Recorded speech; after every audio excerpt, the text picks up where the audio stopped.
After years of theories and decades of waiting, the land of the giants is finally here.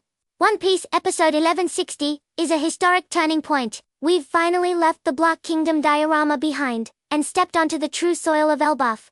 But this isn't just a scenic tour. This episode just introduced the most dangerous man in the giant kingdom, Prince Loki. A man so powerful, he was chained to a mountain. And so arrogant, he claims to be the one true sun god who will end the world. Today, we're breaking down the massive 1.8 billion berry bounties, the hidden messages in the world news, and that chilling encounter between the two sun gods. 1. Let's dive in. We pick up right where the chaos left off. The Straw Hats have officially smashed through the walls of the miniature garden created by the giant road.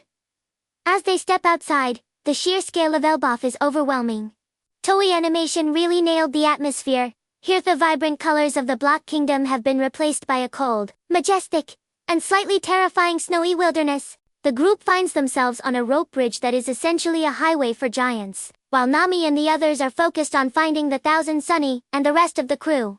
Luffy's observation hockey senses something that stops him dead in his tracks. He describes it as a goosebump-inducing presence coming from the forest below. In true Luffy fashion, he doesn't wait for a plan. He just dives off the bridge into the abyss, leaving Usopp screaming in the background. While Luffy is hunting down a monster, the rest of the world is reacting to the egghead incident. We get a fantastic cutaway to Big News Morgans, and if you're a fan of Death Note, you probably caught the brilliant Easter egg here.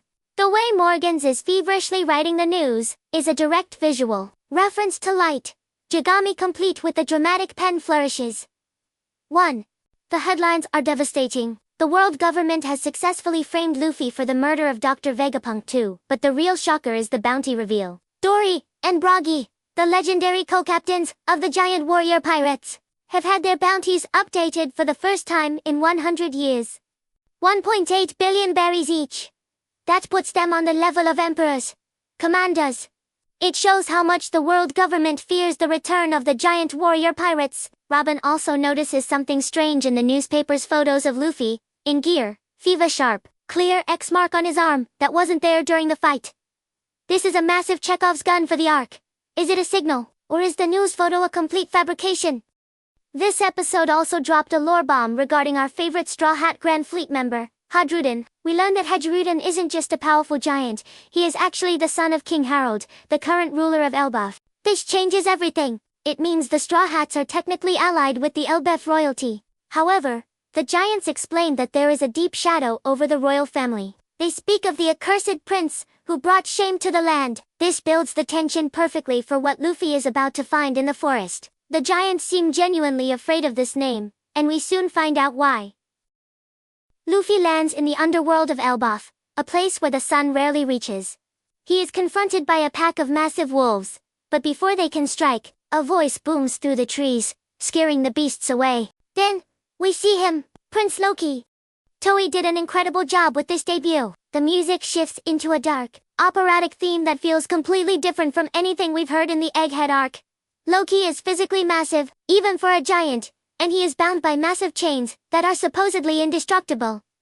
Introduce yourself, human! You're in the land where wars are born! And the man who's gonna be the Pirate King. The tension here is electric. Loki introduces himself as the sun god, who will bring about the end of the world. 1-4. This is a direct parallel and a direct challenge to Luffy, who is the sun god, Nika, the bringer of the dawn. We have the sun god of destruction versus the sun god of liberation. So, what does this mean for the Elbaf arc? Loki is clearly the antagonist of this stage, but he's in chains. Who put him there? And why does he want to destroy the world? Legend says Loki murdered his own father to steal a legendary devil fruit, and he's been waiting for the right moment to break free. The fact that Luffy is the person who found him is no accident. One Piece has always been about destiny, and the meeting of these two sun gods is the spark that will likely ignite the final Great War. Will Luffy free him?